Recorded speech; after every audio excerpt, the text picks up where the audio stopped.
Some of the most colossal follies have taken place in the biggest games. Take Bob Greasy's 29-yard retreat against Dallas, still the largest loss ever in a Super Bowl. After the Browns rudely cut longtime quarterback Bernie Kosar, they gave his job to young Todd Philcox, who promptly handed the Seahawks the fastest score in their history. Todd Philcox about to take his first snap of the season. Drops back to pass. Under pressure, steps up, loses the football. Loose at the 7-yard line. The Seahawks have it, and in for a touchdown. And what an inauspicious way for Philcox to debut in '93. No giveaway will ever top the Giants' unintentional generosity towards the Eagles in the play the sports writers dubbed the Miracle of the Meadowlands. Under 30 seconds left in the game. From here on in, Pizarczyk can just fall on the football, and there is nothing the Eagles can do. And Pizarczyk fumbles the football. It's picked up by Herman Edwards. 15, 10, 5, touchdown Eagles. I don't believe it. I don't believe it. Talk about miracles, folks. I do not believe this one, but it has happened as the Eagles beat the Giants 19-17 before a shock crowd at the Meadowlands. And it still didn't dawn on me what had happened until I went home the next day. I turn on ABC, Good Morning America, and they're showing this play. And then the next thing I hear is they're firing coaches. And I'm going, man, you know, but it'll always be fun. I know that maybe 40 years from now, they'll still be showing that play. And I can say, yeah, that, if they don't remember anything else, they'll remember that about Herm Edwards, that in fact that he picked up the ball in New York and was able to help the team win. Giants buffoonery struck again in the 1985 NFC Championship when punter Sean Landeta took an astounding swing and a miss against the Bears. Landeta from his end zone.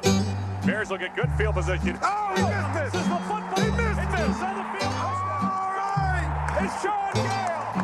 Holy smokes!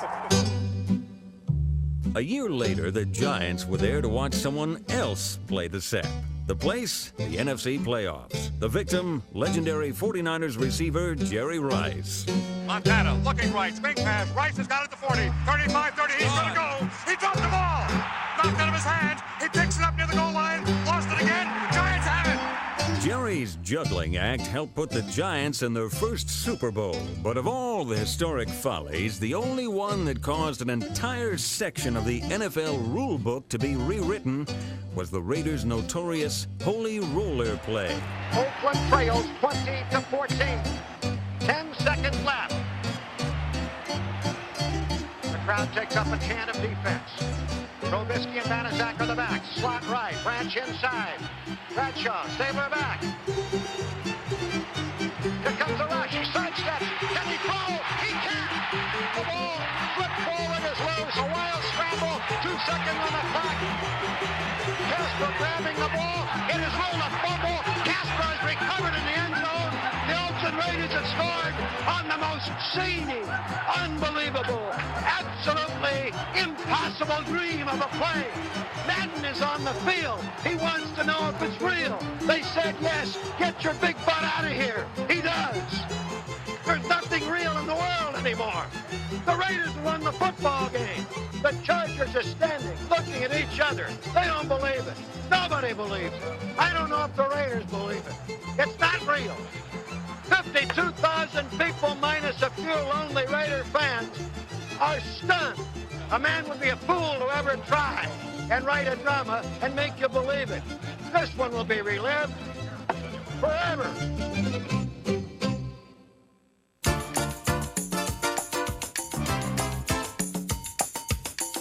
Too bad more guys like Tampa's Isaac Higgins don't use their heads. For Pittsburgh receiver Dave Smith, it was his hands that were the problem. Before a national television audience at Kansas City, Smith unleashed one of the most infamous screw-ups in the history of Monday Night Football.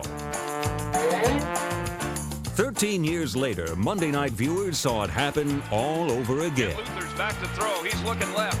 He's got Bobby Duckworth open across the middle. Duckworth pulling away from defender Sean Gale. He's going to score. Bobby Duckworth will score. He dropped it. The ball's loose. Green Bay's Sterling Sharp never lost the ball. He just forgot where the goal line was. Play action fake by Favre on his hip. Looks, throwing long. There's Sterling Sharp. Sterling Sharp caught the ball at the 10 and to the 5, and he walked. Oh, he fumbled the ball. He didn't get down. He gets in the end zone for a touchdown. The rule states that the ball has to break the plane. The ball broke the plane. And I think what happened was the official never saw a play like that before, but the ball had broken the plane. You see guys dive over from the 5, land on the 2, balls land on the goal line, it's a touchdown. How can I stand on the 1-inch line and have the ball in my left hand and hold it over the goal line and it not be? At least Sharp was headed in the right direction. Not so Cleveland fullback Marion Motley during this disastrous zigzag giveaway to the Rams.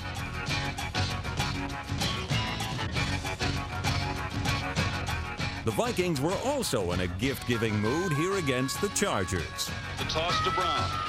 Comes up fighting 4 yards, and he is going to have the first down. It's fumbled, and then it's flicked back to Cooper, and now it's intercepted. It is taken into the end zone for a touchdown by Gilbert. The Vikings try the gadget play, and it comes up and hits him in the face. It sure looked like smooth sailing for Eagles kick returner Art Powell against New York. The Giants didn't stop him. Maybe the grounds crew had just finished Simonizing the turf. Butterfinger John Love never even got as far as Powell did.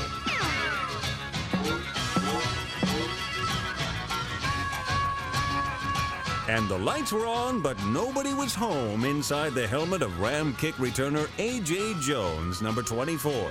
Apparently, A.J. wasn't quite up to speed on the subtle rules differences between kickoff and punt returns. He gets away from him and rolls into the end zone. Giants pick up the ball. The Giants have it. It's a live ball. What happened? And the Giants got in the end zone.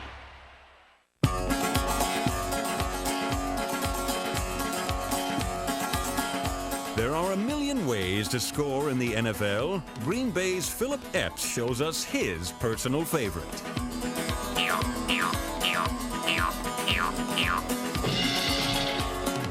Some, like Seattle defensive tackle Randy Edwards, prefer the rin-tin-tin method. Others simply rely on dumb luck. On the weak side, it is given to the fullback. He fumbles in the end zone. It is recovered by the tight end. He Metzelars for the touchdown. Would you believe it? Then there's the found money approach of Lions Hall of Fame linebacker Joe Schmidt, number 56. And keep an eye on the graceful ref trailing the play.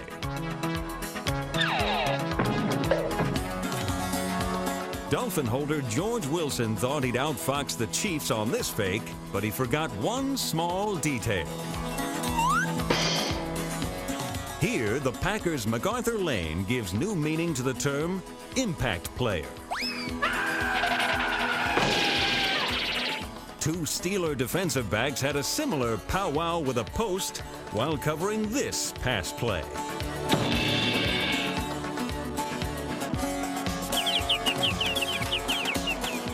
And Cleveland's Ozzie Newsome gains points for form, but loses some on neatness in his last-ditch touchdown lunge against the Cardinals. He has a lot of room. The 15, the 10, the 5. He's in for a touchdown. Look at Ozzie Newsome. His face, his helmet, his jersey is soaked in mud, but he was not going to be denied.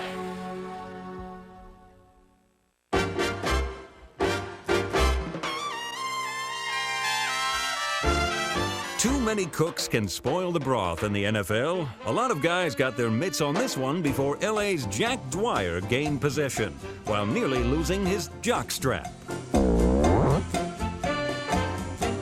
More definitely is not always better when it comes to football. Witness this group grope by the St. Louis Cardinals. Ralph Guglielmi makes a final bid to pull it out for the Cards, but before he can execute a play, he loses the ball. Tackle Charlie Granger immediately recovers and gives to Frank Mesnick, number 36. Frank picks up a few yards before lateraling to Ken Gray. John David Crow advances with the ball, but he fumbles back to Gray. Guglielmi, the originator of this classic, winds up with the ball, but the Steelers have the ball game as time runs out. The results weren't much better when the Colts' Jeff George launched this hot potato.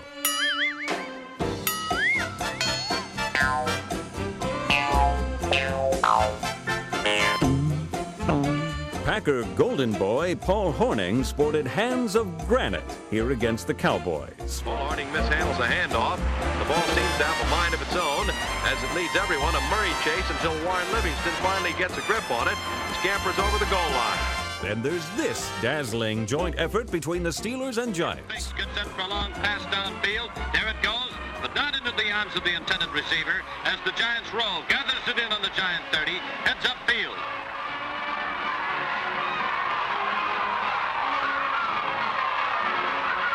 But what's this? It looks like the Steelers may still be in the game after all.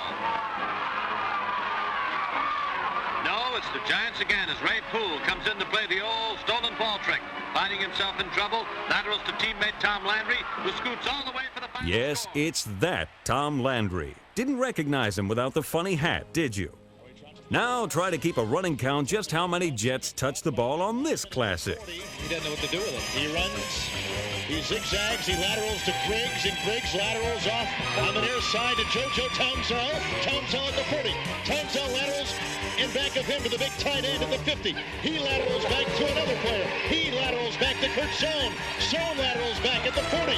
That player laterals back.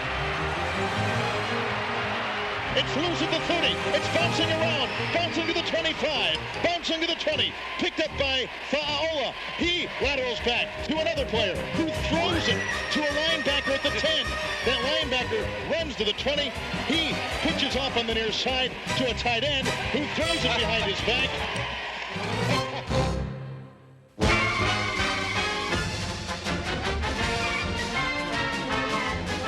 You want points? You want passing? You want excitement? No problem with 49ers quarterback Steve Young, the NFL's top banana.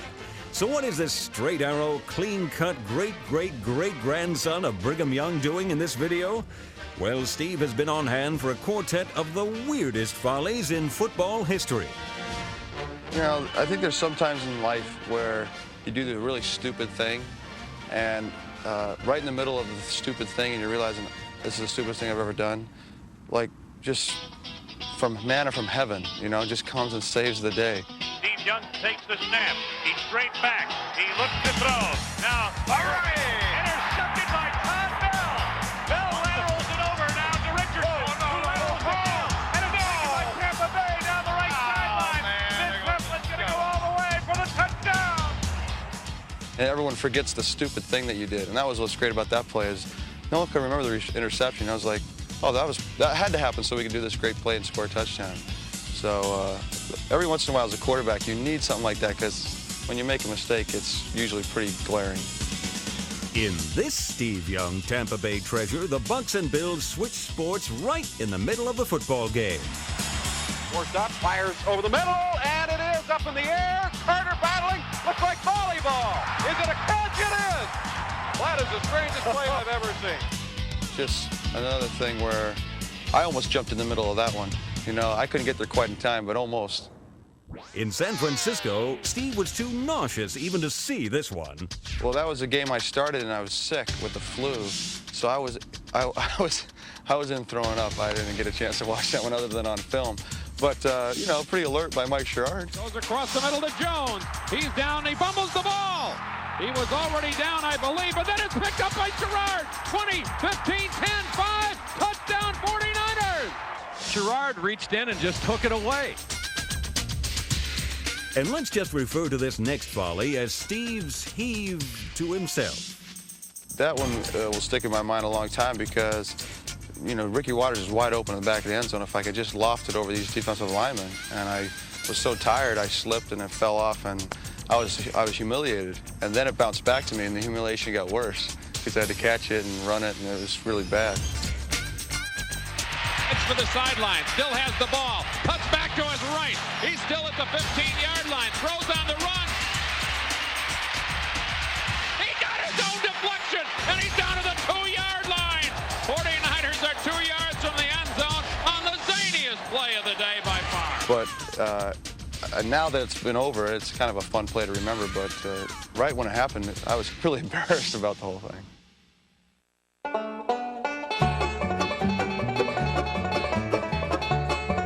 As the old saying goes, we have met the enemy, and he is us.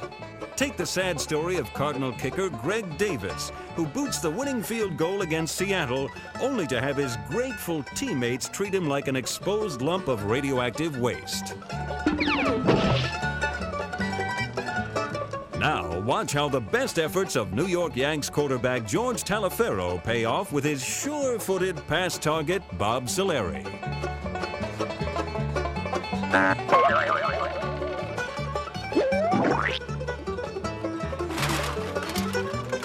What we have here with Chicago quarterback Jack Concannon is a failure to communicate with his center. The Cardinals' Larry Stallings got the message, and an easy touchdown to boot. As it turns out, the Bears have specialized in this type of folly from one football generation to the next.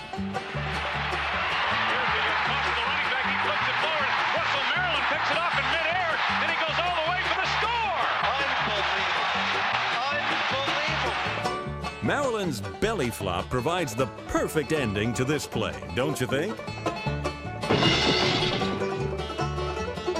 Finally, here's Pittsburgh's Rod Woodson, number 26, on his way to a coast-to-coast interception touchdown with loyal teammate Delton Hall escorting him to safety. The Chiefs will never catch Woodson now. After all, what are friends for?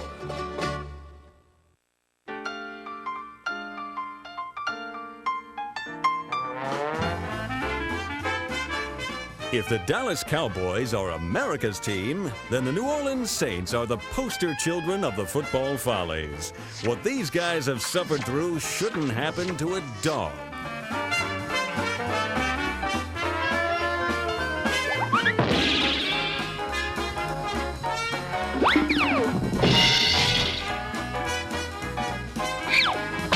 The Saints have been piling up the pratfalls since their early days in Tulane Stadium, when Billy Kilmer was directing his tosses towards some questionably placed landscaping.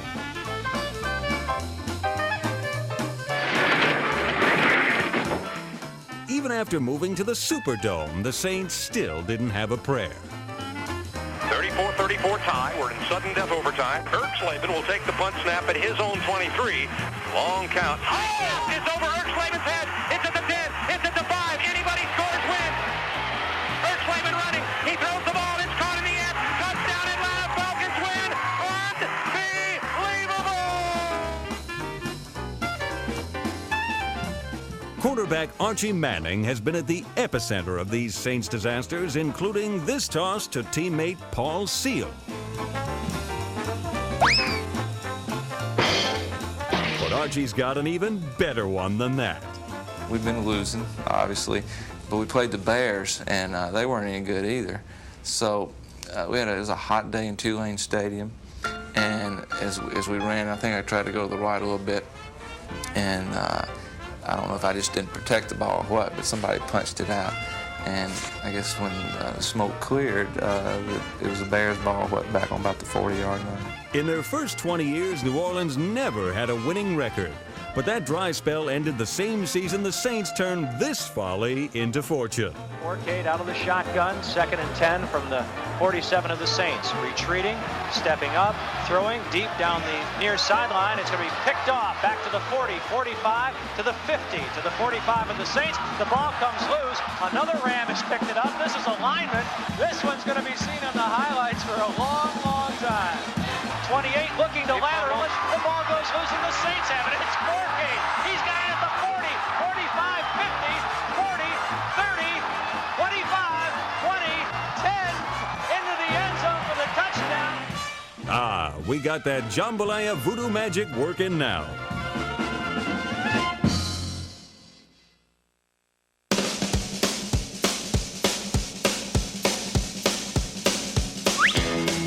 Kickers like the Buccaneers' Neil O'Donoghue are the very lifeblood of the football follies. After all, these guys aren't really athletes, are they? Last snap was off the mark. This one is high over the head of Buford. Forty picks it up at the 15. Moves forward. The kick is blocked up into the air. Oh, that's football follies. It's scooped up down inside the 5 and covered up At least Miami didn't score on that play, but they sure did when the Patriots' Terry Swanson messed up but good on this punt.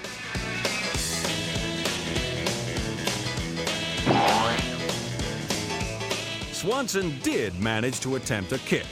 Bob Solari of the Dallas Texans didn't even get that far. The Texans, Solari has set the punt from his own 43. The pass from center is high over his head.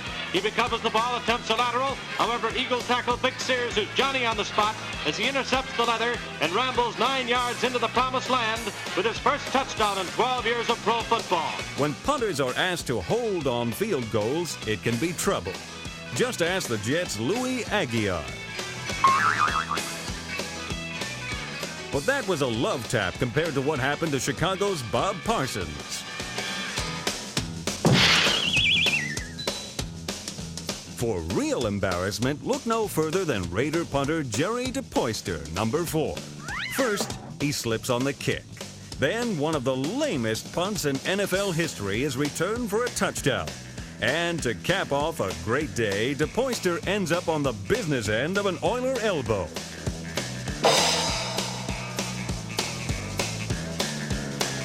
But the granddaddy of all kicking capers is still Greg Landry's mad scramble with the Colts. Mike Wood waiting for the spot from his holder, Landry. There it is. The kick is blocked. And Landry tried to recover. It rolls free. The Colts have it. And it's going to be pulled out of bounds as a lateral around. Now here's Landry. Landry to the 5. Landry is going in for a touchdown. That's the wildest play in the history of the league. They played volleyball. Boy, I'll tell you, if they worked on that play, they all have their master's degree. Oh.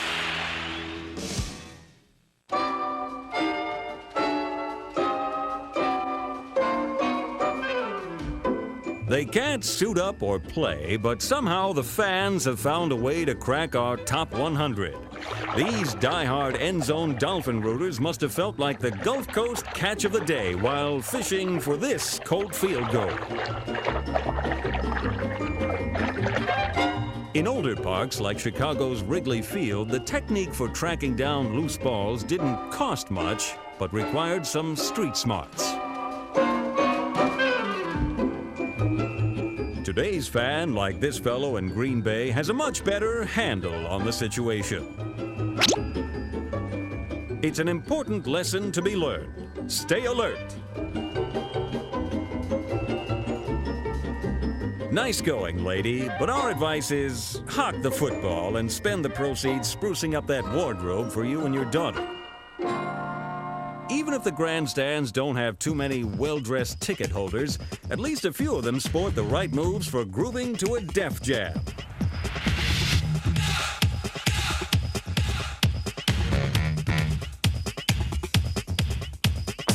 But the real pros are down on the field, and no one can cut the AstroTurf rug like these guys.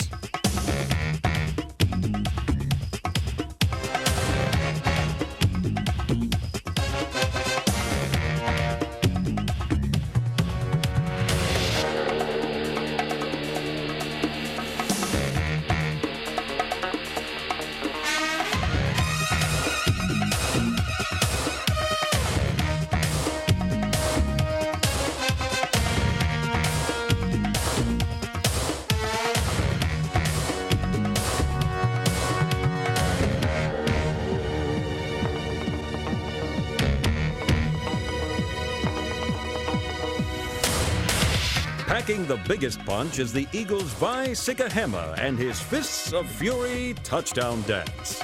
Well, what I did was when I came in to the bag, I led with an uppercut. So I uppercut and then I left hook and then I right cross. And I was trying to get the right cross to finish the guy off. You know, he wasn't really punching back, so it wasn't a tough fight. But Fred Barnett jumped in and stopped the fight. I told him next time to run in and throw the towel in. I had this little routine set up. And the reason was because the Tuesday before our day off, my wife and I took our 3 children to the art museum where Rocky in 1976 ran up the steps and was bouncing up and down, hands raised in the air. And I had my little VCR camera and I was filming them doing this. And it just kind of dawned on me that here we were in the city that made Rocky Balboa famous. So I told Roy Green on the sidelines that if I ever got in the end zone, I was going to hit straight over to the goal post and work the bag like Rocky Balboa did in the meat locker. And this is the one that knocks him out right here. Bam! That right cross right there. I'm looking for a title shot, so if you guys can find me a promoter, I think we're on.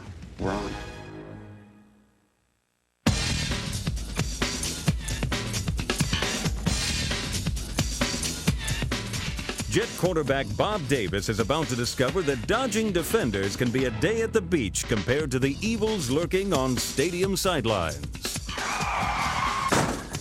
Now Pittsburgh's Ron Johnson meets up with this medicine chest. And get the towels ready for the Bears' Wayman Bryant and this unscheduled Gatorade dunking.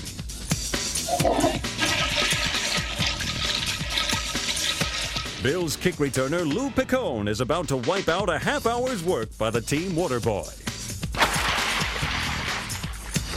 And it looks like a sure 10 strike for the Bengals' James Brooks and this row of chairs. Anyone got an aspirin for the Saints' Danny Abramowitz? And you'll have no trouble getting the point across to Lions receiver Leonard Thompson. The NFL's all-time bench buster is a fellow named Tommy McDonald. During his days with the Eagles, Cowboys, and Rams, Tommy was the last player not to wear a face mask. He should have.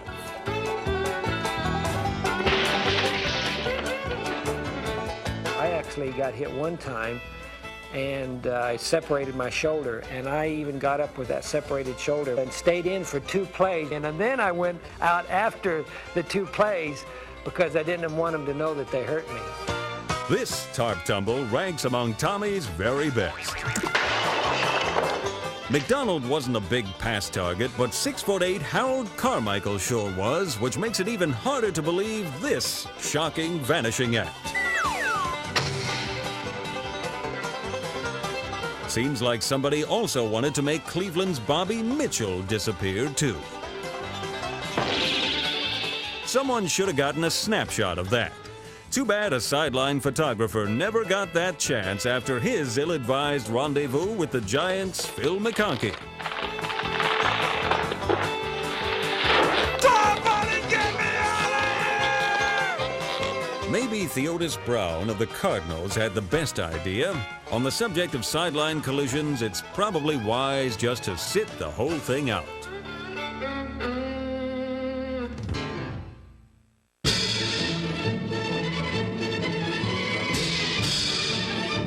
When it comes to posting the big numbers, Dave Craig is right up there with the best. Among the highest-rated quarterbacks of all time, Craig ranks in the top 10 in yardage, completions, touchdowns, and overall passing rating. He's been to the playoffs on 5 occasions and appeared in 2 conference championships. But Dave also holds another record he'd just as soon give to somebody else. Craig is the #1 fumbler in NFL history.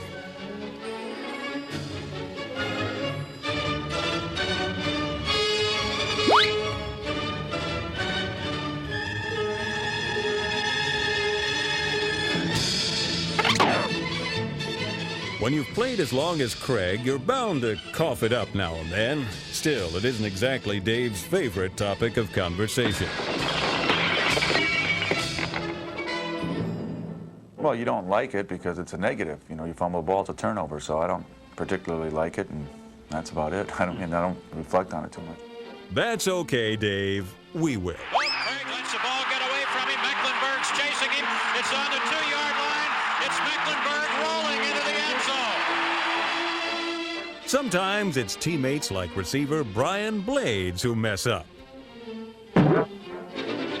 Even when Dave does what he's supposed to do, it ain't always pretty.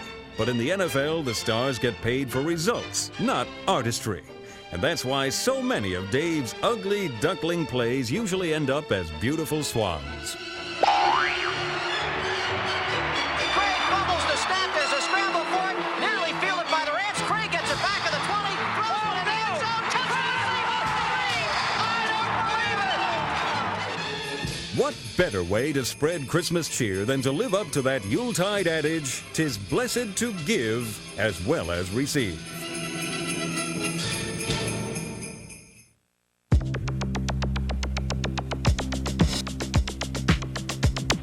Some follies happen once, and then never again in the NFL. Witness the Buccaneers' Johnny Ray Smith really socking it to the Vikings on this kickoff return. At least Smith picked up some yardage even without traction. What excuse did Buffalo's Keith Moody have on this return?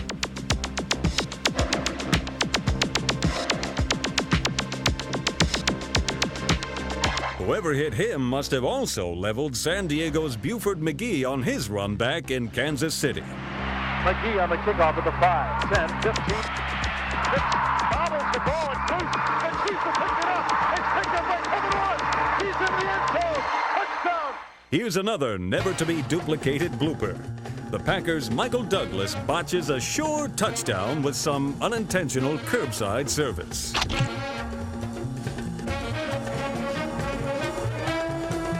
Dick Hoke of the Steelers probably never expected to fumble either. But after the Giants' Spider Lockhart loses his helmet on the tackle, he regains the football thanks to this back-breaking blooper by the Pittsburgh running back. Plenty of players have been asked to carry the load, but Buffalo's James Lofton certainly didn't think that included hitchhiking piggyback riders. One guy is heavy enough. So you can imagine how Oakland's Raymond Chester felt when a bunch of Bengals hopped on board.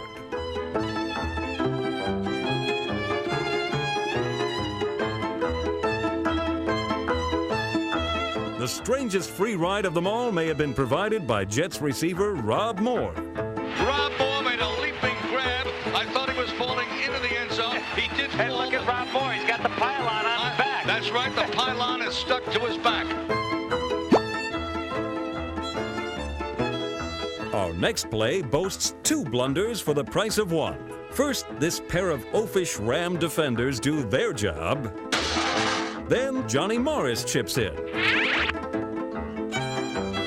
Morris scored anyhow, as did Tampa Bay's Lars Tate on this topsy-turvy touchdown. Out of the eye, Tate, and he spins over the top, stays on his feet. To the 40, to the 30, to the 20, to the 10, and he scored! I don't believe it! You've probably never seen a play like this Houdini-style escape by 49ers receiver Billy Wilson. It looks like Billy's a dead duck, surrounded by three Colt defenders, including a guy named Don Shula. He came across and my teammate Carl Tassif was trailing him, and I was coming in to make the tackle as he caught the pass and turned up the field. And as he turned up the field, he leaped straight up in the air, and I went to make the tackle, and Tassif went to make the tackle, and we hit heads, and Wilson ran in for a touchdown. It wasn't one of my greater moments in sports.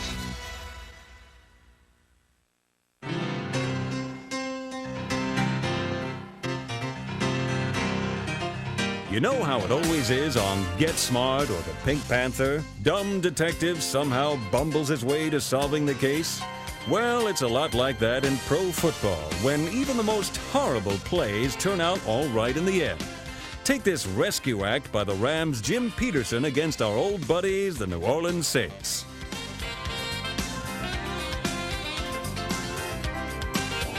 The Rams drew it up like that, right? But there's no way the Giants could have practiced an interception tip drill like this one. Needless to say, Redskin receiver John Love was most grateful.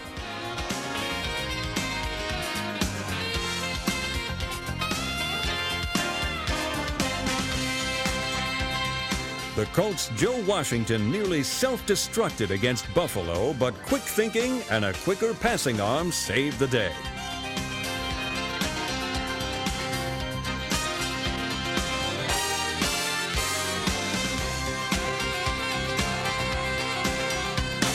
It was that kind of ingenuity that turned around a potential disaster and gave Seattle rookie quarterback Kelly Stauffer his very first NFL touchdown pass. Just as I was starting to give my play fake, I was ran into, and so I started to fall down, and Kurt Warner stepped up to act like he was getting a football when his elbow just went right in the spacing of my face mask and broke my nose. Crawford stumbles, he's going back to pass, goes down, gets up, and now cranks up, throws a deep bomb to Butler. He's got it, touchdown, Seahawks! Some gadget plays just don't work. But Charger quarterback John Hadel made this one click, even though it wasn't run exactly the way the playbook instructed. Here's some fast thinking from Green Bay Minister of Defense Reggie White. Here's Evans back to throw on second down. They chase him out of the pocket to screen, and he sets a screen up, and it's knocked down at the 38-yard line. A fumble. Tackle. Do the Packers have the ball? Apparently they do. And they're going to give it to the Butler. Goes to the touchdown. It is a touchdown for Leroy Butler. Holy cow! And the fumble recovery. Proof positive that in the NFL, it's not how you start, it's how you finish.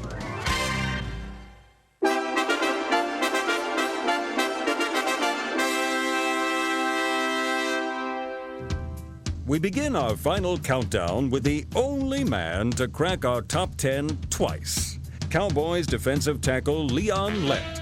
Dallas was protecting a 1-point lead against Miami as the Dolphins lined up to attempt the game-winning field goal in the final seconds. Then Leon swung into action. 41-yarder, it's a first down kick, and it's blocked! It's blocked and rolling around at the 10-yard line. Jimmy Jones got the block and no one,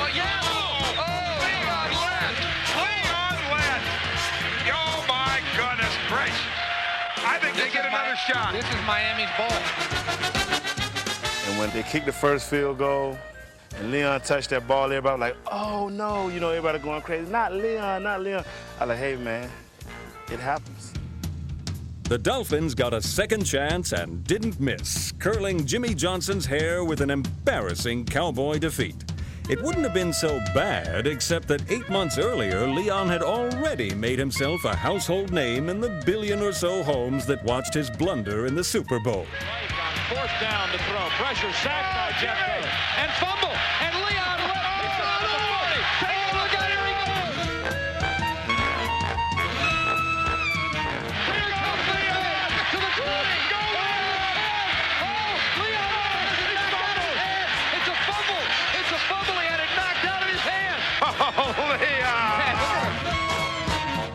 Next stop, Miami, and a gem ignited by Dolphin punter Reggie Roby. Reggie Roby will stand at the 10, and he's kicking against this 20-mile-an-hour wind. He fumbles the ball, picks it up, and he's going to run with it, and he flips it out to Jensen. Jensen will roll to the far side of the field. He throws wide open upfield as Kozlowski. Gets down to the 35, 30, 25, 20. He flips the ball up, tipped into the end zone. Another Dolphin kicker, Garo Yepremian, goes one better with a botched field goal try that still ranks as the most infamous folly in a Super Bowl. A 42-yard attempt by Yepremian. Snaps it down. The kick is blocked. Rolling loose on the field. It is picked up by Garo. He tries to throw a pass. Deflected in the air. Grabbed by Bass. 40, 35, 30. He's going to score. 15, 10, 5. Touchdown. Garo had the football, and it looks from here as if he tried to throw a forward pass with it. But when I looked up, Bill Brundage was in front of me, and of course when he's in front of me and I'm 5'7" with my hair up, and he's in front of me is 6'4", 270 pounds, I couldn't see anything downfield. So, and I didn't realize my hands were too small. The ball just slipped out of my hands. The only thing that bothers me is I didn't do it often enough. I threw one pass, and I've made so much a fortune doing banquet speaking. If I had thrown the pass more often, maybe I would have done much better. Maybe I would have been a color analyzer on one of the networks. Or maybe national spokesman for the Hair Club for Men. Hey, Garo? Our next volley centers on a long-forgotten Patriots running back named John Tarver. Early on in a game against the Raiders, Tarver scored a touchdown, and it looked as if New England might pull off a shocking upset. But Tarver banished such notions the next time he touched the football. Patriots came to Oakland trying to beat us on our home turf. They scored a couple times earlier. We were putting it together, And on that particular play, they tried to sweep around our end over there. I remember the running back went to the inside, Bubba went to the outside. Here came the sweep. I went back to the outside. All of a sudden, there's 4 guys in Tartaball's face. Now, was he scared to death, or was he trying to flip it back to Plunkett that he might have thought ran into the end zone for some crazy reason? We'll never figure it out. And that just goes to show you the Raider mystique was in work again. This guy wanted no part of 4 Raider silver helmets in his throat. Even after changing from a Saints to an Oilers uniform, it didn't change Archie Manning's luck when it came to appearing in the football Follies. We went up to Philadelphia to play the Eagles, and it was cold, and the Eagles blew us out. It was late in the game. Dave Casper was a tight end, and in the huddle, I had just said, not before this play, about 3 plays before this, I said, look, guys, you know, I think it was about 3 or 4 minutes to go in the game. I said, let's try to get a score. So they sent in a play. We had a reverse to Casper from the tight end position where he throws a pass. And I'm not sure that was really the time to call it, but that's the play they wanted, so I called it. So I faked to somebody and then give it to Casper. And Ghost comes around, he's got the ball. He stops and throws the ball back to me, which I didn't want it. Ball is bouncing free. Archie has it. He's scrambling all the way back to the 20-yard line. But I saw Renfro, and I knew I was going to take a chance to get it to him, so I just whipped it underhand. The underhands it upfield. It's caught. Renfro at the 40 to the 50. He may score. No, he's caught from behind. He'll miss the first down by 1. He really made a bad cut or he would have scored. And I told Mike that if he'd have scored, that he and I would have been in Follies for the rest of our life. I mean, we could have watched ourselves till we're 100 in the Follies. Relax, Arch. Your place is secure, as is this Windy City Classic, where the only thing that gave off a worse stench than the Southside Stockyards were the odious Chicago Cardinals.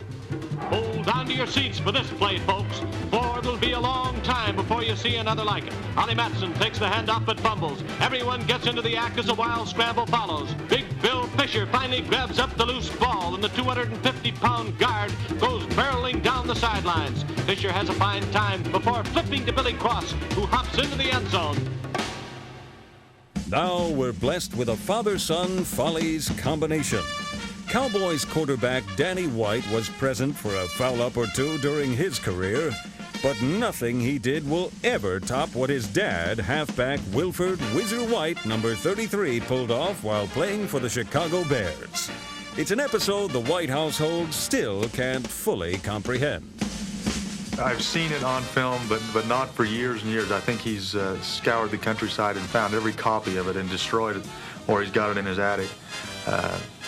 But it's interesting that such a great player would be remembered for the longest run backwards from scrimmage. Now get set for a play you'll probably never see again. The Bears' Whizzer White, while attempting to pass, spots the Rams about to close in, so backward he goes.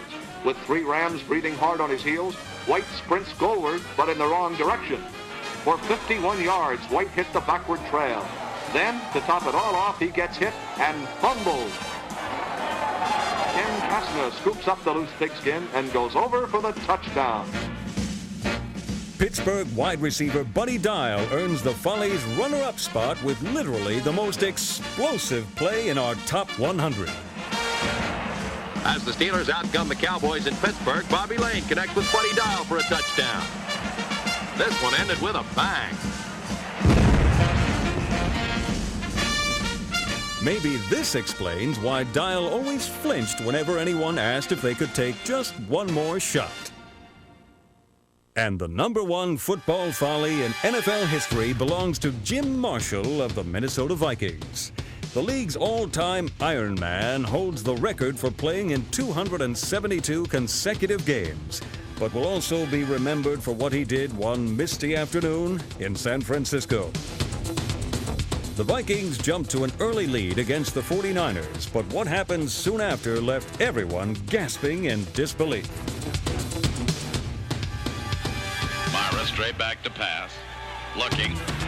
Now stops, throws, completes it to Kilmer up at the 30-yard line. Kilmer driving for the first down, loses the football. It's picked up by Jim Marshall, who's running the wrong way. Marshall is running